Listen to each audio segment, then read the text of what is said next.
तो hello guys, आप सभी का एक बार फिर से बहुत बहुत स्वागत है आप सभी का आपके अपने यूट्यूब चैनल जॉब शुरू में। और देखिए दोस्तों, आज इस वीडियो में हम लोग बात करेंगे बेसिकली खास करके आज तो बहुत दिनों बाद क्लासेस वगैरह स्टार्ट कर रहा हूँ, तो कोशिश किया हूँ कि कम से कम क्वेश्चन ही आप लोग को कराऊँ। और कम क्वेश्चन इसलिए क्योंकि काफ़ी लंबे टाइम बाद एटलीस्ट 25 से 26 दिनों बाद आप लोग की क्लास ले रहा हूँ।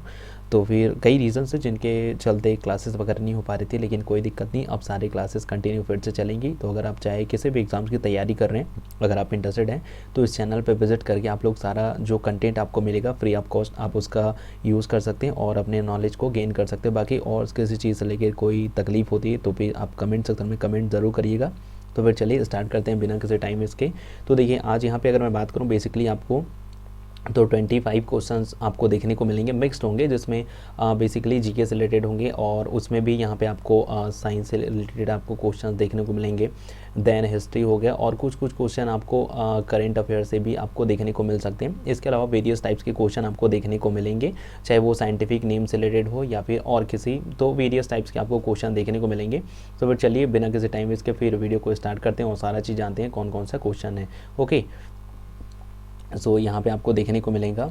सो यहाँ पे अगर मैं बात करूँ, फर्स्ट क्वेश्चन है ना, यहाँ पे पहला नंबर का क्वेश्चन आपसे पूछा जा रहा है ना कि भांगड़ा किस राज्य का प्रमुख लोक नृत्य है। क्या भांगड़ा राजस्थान का लोक नृत्य है या फिर लद्दाख का या फिर पंजाब का या फिर सिक्किम का। तो जी हाँ, इसका सही आंसर हो जाएगा ऑप्शन नंबर सी, यानी कि पंजाब का। तो आई होप आप सभी को पता होगा कि जो भांगड़ा है वो पंजाब का लोक नृत्य है। देखिए, आपको PDF फाइल के बारे में दिक्कत लेने की ज़रूरत नहीं है।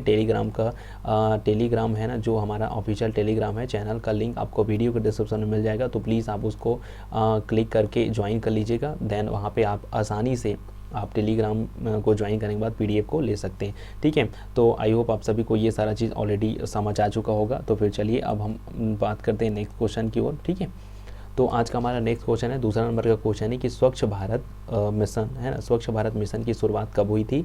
तो आप सभी को बताना है कि भारत में स्वच्छ भारत मिशन की शुरुआत कब हुई थी। क्या 15 अगस्त 2015 को हुई थी, या फिर 2 अक्टूबर 2014 को, या फिर 28 अगस्त 2015 को, या फिर 15 अगस्त 2016 को। तो इसका सही आंसर हो जाएगा दोस्तों ऑप्शन नंबर है ना, जो सेकंड है, यानी कि 2 अक्टूबर 2014 को यहाँ पे भारत में स्वच्छ भारत मिशन की शुरुआत हुई थी। और ये किसके 2 अक्टूबर को कौन सा डे होता है ना, ये होता है आपका महात्मा गांधी का, है ना, महात्मा गांधी का डेट ऑफ बर्थ दिवस होता है, जिसको हम लोग, है ना, आई होप आप सभी को पता होगा, गांधी जयंती के नाम से सेलिब्रेट करते हैं महात्मा गांधी के बर्थडे पे। तो उसी दिन यहाँ पे स्वच्छ भारत मिशन की जो है शुरुआत की गई थी। इसलिए आप सभी को पता होगा, जहाँ पे भी स्वच्छ भारत मिशन चलता है वहाँ पर जो गांधी जी का, है ना, जो गांधी जी का फ़ोटो वगैरह होता है वो वहाँ पर मेंशन होता है। ठीक है, तो आई होप आप सभी को ये सारा चीज़ क्लियर होगा। चलिए आगे बढ़ते हैं, है ना, आगे बढ़ते हुए देखते हैं हमारा नेक्स्ट क्वेश्चन कौन सा है।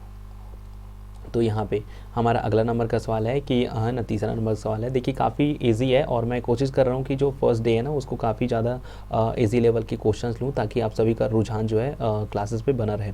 यहाँ पे अगला नंबर का सवाल है कि भारत के मिसाइल मैन के नाम से कौन से वैज्ञानिक विख्यात हैं। आपको बताना है कि भारत में जो जितने भी ऑप्शन दिए गए ना, आपको बताना है कि भारत में किसे मिसाइल मैन के नाम से जाना जाता है। क्या सीवी रमन को जाना जाता है, या फिर होमी जहांगीर भाभा को कहा जाता है, या फिर डॉक्टर APJ अब्दुल कलाम को, या फिर पंचानन महेश्वरी को।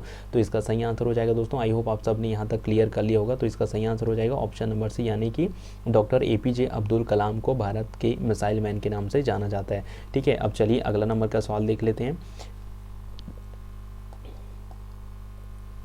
अगला नंबर का सवाल है कि यहाँ पे अगला नंबर का सवाल है, पूछा जा रहा है कि प्रथम महिला मुख्यमंत्री कौन है। क्या सुचित्रा कृपलानी है, या फिर सरोजिनी नायडू है, या फिर मीरा कुमार है, या फिर लीला सेठ है। तो इसका सही आंसर हो जाएगा दोस्तों, आई होप आप सब ने क्लियर कर लिया होगा। तो इसका सही आंसर हो जाएगा ऑप्शन नंबर ए फर्स्ट, यानी कि सुचित्रा कृपलानी जो है भारत की प्रथम महिला मुख्यमंत्री।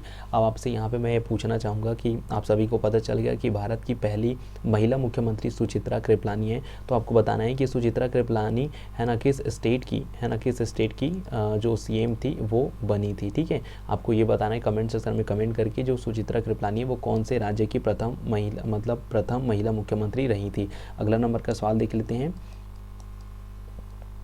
अगला नंबर का सवाल है यहाँ पे जो कि बेसिकली साइंस से रिलेटेड है। अगला नंबर का सवाल आपसे पूछा जा रहा है कि रतौंधी किस विटामिन की कमी से होता है। आपको बताना है कि रतौंधी जो है किस विटामिन की कमी से होता है। क्या ये विटामिन ए की कमी से होता है, या फिर विटामिन बी की कमी से होता है, या फिर विटामिन सी की कमी से होता है, या फिर विटामिन डी की कमी से। तो इसका सही आंसर हो जाएगा दोस्तों ऑप्शन नंबर ए, यानी कि पहला नंबर का सही हो जाएगा, है ना। तो विटामिन है ना, जो विटामिन ए की कमी के नाम से कौन सा रोग होता है, रतौंधी रोग होता है, जिसके चलते क्या होता है, रातों को ठीक से दिखाई नहीं देता। ठीक है, आई होप आप सभी को ये सारा चीज़ क्लियर होगा। और देखिए जब भी मैं विटामिन की और क्लासेस लूँगा तब तो सारा चीज़ और अच्छे से क्लियर करूँगा ही। ओके, सो चलिए अगला नंबर का सवाल देख लेते हैं। अगला नंबर का सवाल है, आपको बताना है, जो कि पॉलिटी से बिलोंग करता है। हमारा अगला नंबर का सवाल है ना कि निर्विरोध चुने जाने वाले एकमात्र राष्ट्रपति कौन थे। आपको बताना है कि भारत में निर्विरोध चुने जाने वाले एकमात्र राष्ट्रपति कौन थे। क्या ये नीलम संजीव रेड्डी थे, या फिर डॉक्टर APJ अब्दुल कलाम थे, या फिर डॉक्टर राजेंद्र प्रसाद थे, या फिर इनमें से कोई नहीं। तो इसका सही आंसर हो जाएगा दोस्तों ऑप्शन नंबर ए, यानी कि नीलम संजीव रेड्डी थे जो निर्विरोध चुनाव जीते थे। ठीक है, इनके विपक्ष में कोई नहीं खड़ा था। और आपको एक चीज़ का जवाब देना है कि ये कौन से सन में है ना इंडिया के जो है ये प्राइम मिनिस्टर रहे थे। ठीक है, अगर वाकई में आपको शिद्दत से क्लासेस वगैरह कंटेंट आपको पसंद आ रहा है तो चैनल को लाइक वीडियो को लाइक कर सकते हैं, चैनल को सब्सक्राइब कर सकते हैं, बाकी फिर कोई दिक्कत नहीं है। तो फिर चलिए आगे बढ़ते हैं। अगला नंबर का सवाल है ना, 7वां नंबर का सवाल है। बेसिकली आपसे पूछा जा रहा है 7वां नंबर के सवाल में, जम्मू से श्रीनगर का मार्ग किस तरह से होकर गुजरता है। आपको बताना है, यहाँ पे एक्चुअल में ये जो तरह नहीं होगा, ये एक्चुअल में होगा तरफ। ठीक है, आपको बताना है कि जम्मू से श्रीनगर का मार्ग किस तरफ से होकर गुजरता है। क्या है ना, यहाँ पे आप लोग पढ़ सकते हैं, क्या बनिहाल से होकर गुजरता है, या फिर जोजिला से, या फिर पीर पंजाल से, या फिर बुर्जिल से। तो इसका सही आंसर हो जाएगा दोस्तों ऑप्शन नंबर ए, है ना, यानी कि बनिहाल से होकर गुजरता है ना। जम्मू कश्मीर से अगर आपको श्रीनगर का मार्ग जाना है तो आपको बनिहाल जो दर्रा है तो वहाँ से आपको होकर गुजरना पड़ेगा, है ना। चलिए अगला नंबर का सवाल देख लेते हैं। अगला नंबर का 8वां नंबर का सवाल है ना, जो कि बेसिकली नदी से बिलोंग करता है। इसलिए मैंने कहा था आज के जितने भी जीके के क्वेश्चंस हैं ना, 25 आउट ऑफ 25 आपको क्वेश्चन देख रहे हो वेरियस टाइप के, लगभग सारे स्टैटिक जीके वगैरह हैं, सारा चीज़ रिलेटेड है। अगला नंबर का सवाल है कि सूरत किस नदी के तट पर स्थित है। आपको बताना है कि सूरत किस नदी के तट पर स्थित है। क्या नर्मदा नदी के तट पर स्थित है, या फिर ताप्ती, या फिर सोन, या फिर कावेरी। तो जी हाँ, इसका सही आंसर हो जाएगा ऑप्शन नंबर बी, यानी कि जो ताप्ती नदी के तट पर सूरत शहर जो है स्थित है। अगला नंबर का सवाल देखिए। अगला नंबर का सवाल इंडियन कॉन्स्टिट्यूशन से है भाई। 9वां नंबर का सवाल देख लीजिए। भारतीय संविधान की कौन सी अनुसूची नगर पालिका, है ना, नगर पालिका से संबंधित है। आपको बताना है कि भारतीय संविधान की कौन सी अनुसूची है जो बेसिकली नगर पालिका से संबंधित है। क्या ये 12वीं अनुसूची है, या फिर 10वीं अनुसूची में, या फिर 11वीं अनुसूची में, या फिर 9वीं अनुसूची में। तो जी हाँ, इसका सही आंसर क्या होगा आप लोग ज़रूर बताइएगा। तो इसका सही आंसर हो जाएगा ऑप्शन नंबर ए, यानी कि 12वीं अनुसूची में जो है नगर पालिका से संबंधित है 12वीं अनुसूची। और देखिए ये 12वीं अनुसूची में इसको कब जोड़ा गया था, है ना, तो ये जोड़ा गया था दोस्तों आपका जो 74वां संविधान है ना, हमारा 74वां संविधान संशोधन हुआ था उसके तहत इसको जोड़ा गया था। ठीक है, तो आई होप आप सभी को जो है सारा चीज़ पसंद आ रहा होगा। बाकी किसी चीज़ से रिलेटेड कोई दिक्कत होती है तो कमेंट सेक्शन में कमेंट ज़रूर करिएगा। अगला नंबर का सवाल चलिए हम लोग देख लेते हैं।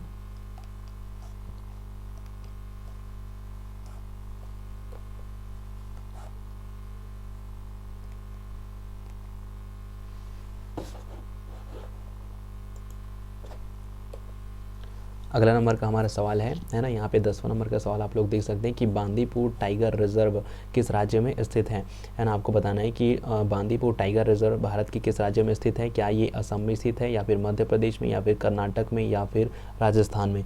तो जी हाँ, इसका सही आंसर क्या होगा, तो इसका सही आंसर हो जाएगा दोस्तों ऑप्शन नंबर बी, यानी कि मध्य प्रदेश में स्थित है आपका बांदीपुर टाइगर रिजर्व। अगला नंबर का सवाल देख लीजिए।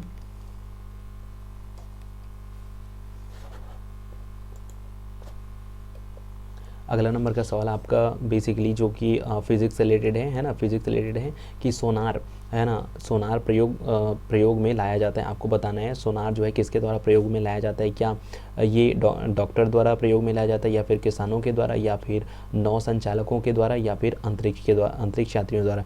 तो आई होप आप सभी को इसका बहुत बेसिक लेवल का क्वेश्चन है, तो इसका सही आंसर हो जाएगा ऑप्शन नंबर सी, यानी कि जो नाविक होते हैं ना, जो सबमरीन वगैरह है ना, जो सबमरीन वगैरह यूज़ करते हैं ना, वो बेसिकली सोनार का यूज़ करते हैं ताकि उनको रास्ते का और गहराई का पता चल सके। अब आपको पता होगा कि सोनार का फुल फॉर्म क्या होता है, तो सोनार का फुल फॉर्म भी आपको पता होना चाहिए। तो सोनार का होता है बेसिकली क्या होता है, साउंड नेविगेशन, है ना, आपको लिख देता हूँ मैं आप लोग के लिए, साउंड नेविगेशन एंड रेंजिंग, है ना। तो ये इसका फुल फॉर्म होता है, जिनको नहीं पता है वो लिख सकते हैं, है ना। फिर भी हालांकि राइटिंग उतनी अच्छी खासी नहीं बन रही है, लेकिन फिर भी साउंड नेविगेशन एंड रेंजिंग होता है फुल फॉर्म सोनार का, ठीक है। तो आई होप आप सभी को ये चीज़ पता रहा होगा, जिनको पता था उनके लिए बहुत अच्छी बात है, जिनको नहीं पता वो ज़रूर लिख सकते हैं। अगला नंबर का सवाल देखिए, जो कि फिजिक्स से रिलेटेड है, कि प्रत्यावर्ती धारा की आवृत्ति होती है। आपको बताना है कि प्रत्यावर्ती धारा की जो आवृत्ति होती है वो कितनी होती है, क्या ये 50 हर्ट्ज होती है, या फिर 60 हर्ट्ज, या फिर 20 हर्ट्ज, या फिर 40 हर्ट्ज। तो इसका सही आंसर हो जाएगा ऑप्शन नंबर ए, यानी कि जो प्रत्यावर्ती जो धारा होती है उसकी जो आवृत्ति होती है वो 50 हर्ट्ज होती है। इसके अलावा एक और धारा होती है जिसको हम लोग क्या बोलते हैं, दृष्ट धारा, है ना, दृष्टि धारा या फिर दृष्ट धारा, है ना, जिसकी हर्ट्ज होती है 0 से 20 हर्ट्ज तक की, ठीक है। तो ये इसका एक और आप लोग के लिए पॉइंटेबल, मतलब खास करके थोड़ा जीके के पर्सपेक्टिव से अच्छा क्वेश्चन हो गया। अगला नंबर का सवाल देख लीजिए, जो कि बेसिकली फिजिक्स से है ना, फिजिक्स से क्वेश्चन है। थोड़ा सा इसको जूम आउट कर देता हूँ मैं, है ना। तो देखिए यहाँ पे थोड़ा सा कट गया है, लेकिन आपको बता देता हूँ। 13वां नंबर का सवाल है, आपसे पूछा जा रहा है कि विद्युत धारा की प्रबलता को मापने के लिए किस यंत्र का उपयोग किया जाता है। क्या विद्युत धारा की प्रबलता को मापने के लिए अमीटर का यूज़ किया जाता है, या फिर गैल्वेनोमीटर का प्रयोग किया जाता है, या फिर वोल्ट मीटर का, या फिर उपयुक्त में से कोई नहीं। तो इसका सही आंसर हो जाएगा दोस्तों ऑप्शन नंबर बी, यानी कि गैल्वेनोमीटर का प्रयोग किया जाता है। अगला नंबर का सवाल देख लीजिए। अगला नंबर का सवाल आपसे पूछा जा रहा है ना, 14 नंबर का, कि निम्नलिखित में से किस राज्य से कर्क रेखा किस राज्य से होकर गुजरती है। आपको बताना है कि निम्नलिखित में से किस राज्य में से कर्क रेखा होकर गुजरती है। क्या आंध्र प्रदेश से होकर गुजरती है, या फिर उत्तर प्रदेश से, या फिर महाराष्ट्र से, या फिर मध्य प्रदेश से। तो इसका सही आंसर हो जाएगा ऑप्शन नंबर डी, यानी कि मध्य प्रदेश से होकर गुजरती है आपकी कर्क रेखा। अगला नंबर का सवाल सुनिए, 15 नंबर का सवाल पूछा जा रहा है कि भारत का पहला ड्रोन फॉरेंसिक लैब और रिसर्च सेंटर किस राज्य में स्थापित किया गया है। आपको बताना है कि भारत का पहला ड्रोन फॉरेंसिक लैब और रिसर्च सेंटर भारत के किस राज्य में स्थापित किया गया है। क्या, है ना, आपको बताना है क्या ये कर्नाटक में स्थापित किया गया, या फिर आंध्र प्रदेश में, या फिर केरल में, या फिर तमिलनाडु में। तो इसका सही आंसर हो जाएगा ऑप्शन नंबर सी, यानी कि केरल में, है ना, केरल में स्थापित किया गया है आपका ड्रोन फॉरेंसिक लैब और रिसर्च सेंटर। अगला नंबर का सवाल देख लेते हैं। अगला नंबर का सवाल 16 नंबर का सवाल आपसे पूछा जा रहा है कि भारतीय मामलों की भारतीय परिषद के पूर्व पदाधिकारी कौन हैं। आपको बताना है कि भारतीय मामलों की भारतीय परिषद के पूर्व पदाधिकारी कौन हैं। क्या ये राष्ट्रपति होते हैं, या फिर उपराष्ट्रपति, या फिर प्रधानमंत्री, या फिर गृह मंत्री। तो जी हाँ, इसका सही आंसर हो जाएगा ऑप्शन नंबर बी, यानी कि जो उपराष्ट्रपति होते हैं वो भारतीय मामलों की भारतीय परिषद के पूर्व पदाधिकारी होते हैं।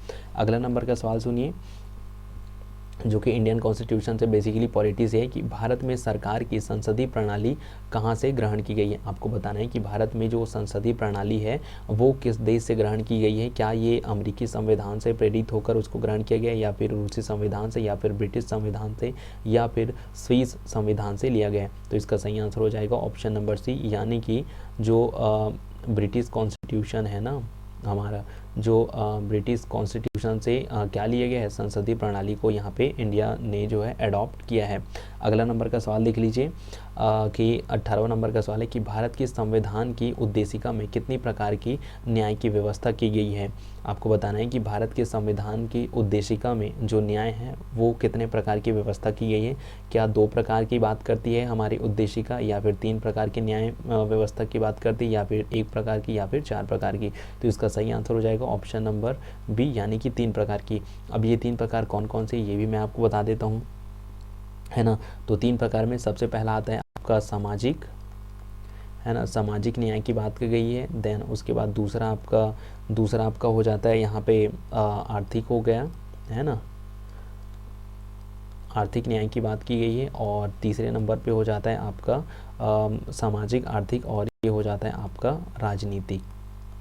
ठीक है, तो ये 3 तरह के न्याय की बात की है। देखिए राइटिंग में थोड़ा सा ठीक ठाक नहीं बनता, कोई दिक्कत नहीं है, लेकिन जो बोल रहा हूँ आप उसको समझ सकते हैं। ठीक है, तो चलिए फिर आगे बढ़ते हैं। अगला नंबर का सवाल है, 19वां नंबर का सवाल है आपको, काफ़ी इजी लेवल का है, जो कि स्पोर्ट्स से संबंधित है कि जापानी राष्ट्रीय खेल कौन सा है। क्या क्रिकेट है, हॉकी है, टेबल टेनिस है, या फिर जूडो है। तो इसका सही आंसर हो जाएगा ऑप्शन नंबर डी, यानी कि जूडो जो है जापान का राष्ट्रीय खेल है। ठीक है, तो अगला नंबर का सवाल सुनिए, 20वां नंबर का, विश्व परिवेश दिवस, यानी कि ये जो है ना इन्वायरमेंट डे के बारे में बात किया गया है ना, इन्वायरमेंट डे के बारे में, जो कि पर्यावरण है। तो विश्व परिवेश दिवस कब मनाया जाता है। आई होप आप सभी को ये जो है काफ़ी हद तक पता होगा, आधे से ज़्यादा कैंडिडेट्स को। क्या 21 मार्च को सेलिब्रेट किया जाता है, या फिर 30 मार्च को, या फिर 5 जून को, या फिर 5 अक्टूबर को। तो इसका सही आंसर हो जाएगा ऑप्शन नंबर सी, यानी कि तीसरा नंबर का, जो 5 जून को प्रत्येक वर्ष है ना विश्व पर्यावरण दिवस जो है सेलिब्रेट किया जाता है। अगला नंबर का सवाल सुनिए, है ना, वह नदी घाटी जिसे भारत का रूर के नाम से पुकारा जाता है। क्या ये गोदावरी नदी है, या फिर दामोदर है, या फिर पेरियार है, या फिर हुगली नदी है। तो इसका सही आंसर क्या हो जाएगा। आई होप आप सभी को इसका सही आंसर बिल्कुल पता होगा। तो इसका सही आंसर हो जाएगा दोस्तों ऑप्शन नंबर बी, यानी कि दामोदर नदी को भारत का रूर के नाम से जाना जाता है। अगला नंबर का सवाल देख लेते हैं। अगला नंबर का सवाल है 22वां नंबर का, कि भारत में किस राज्य को भारत का खाद्यान्न भंडार के रूप में जाना जाता है। क्या उत्तर प्रदेश को जाना जाता है भारत का खाद्यान्न भंडार के रूप में, या फिर पंजाब को, या फिर हरियाणा को, या फिर तमिलनाडु को। तो इसका सही आंसर हो जाएगा ऑप्शन नंबर बी, यानी कि जो हमारा जो पंजाब राज्य है ना, जो पंजाब राज्य है उसे भारत का खाद्यान्न भंडार के रूप में जाना जाता है ना, खाद्यान्न भंडार के नाम से जाना जाता है। अगला नंबर का सवाल सुन लीजिए, काफ़ी इजी लेवल का सवाल है 23वां नंबर का, कि लौह पुरुष के नाम से किस महापुरुष को कहा जाता है। या फिर लौह पुरुष किस महापुरुष को कहा जाता है, या फिर भारत में लौह पुरुष के नाम से किसे जाना जाता है। तो इसका क्या लाल बहादुर शास्त्री को, महात्मा गांधी को, सरदार वल्लभ भाई पटेल को, या फिर लाला लाजपत राय को। तो इसका सही आंसर हो जाएगा ऑप्शन नंबर सी, यानी कि सरदार वल्लभ भाई पटेल को भारतीय लौह पुरुष के नाम से जाना जाता है। और इन्हीं को है ना क्या कहा जाता है, बिस्मार्क ऑफ इंडिया। ठीक है, तो आई होप आप सभी को ये चीज़ भी पता रहा होगा। काफ़ी जो लंबे टाइम से जीके को फॉलो करते होंगे, पढ़ते होंगे, उनको तो आई होप ये सारा चीज़ जो है पता ऑलरेडी रहा होगा। अगला नंबर का सवाल सुनिए। अगला नंबर का सवाल है जो कि फेस्टिवल से संबंधित है, पोंगल किस राज्य का प्रसिद्ध त्यौहार है।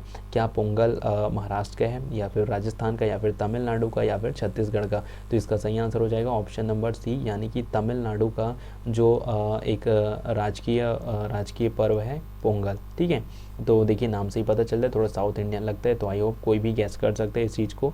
अगला नंबर का सवाल सुनिए। अगला नंबर का और आज का लास्ट नंबर का सवाल है, 25वां नंबर का सवाल है कि मौर्य काल में गुप्तचर को क्या कहा जाता था। क्या गुप्तचरों को गुड़ पुरुष कहा जाता था, गुप्तचर कहा जाता था, या फिर संस्था एवं संचार कहा जाता था, या फिर खोजी कहा जाता था। तो देखिए काफ़ी हद तक बहुत अच्छा सवाल है। तो इसका सही आंसर हो जाएगा ऑप्शन नंबर ए, यानी कि मौर्य काल में जो गुप्तचर होते थे उनको गुड़ पुरुष कहा जाता था।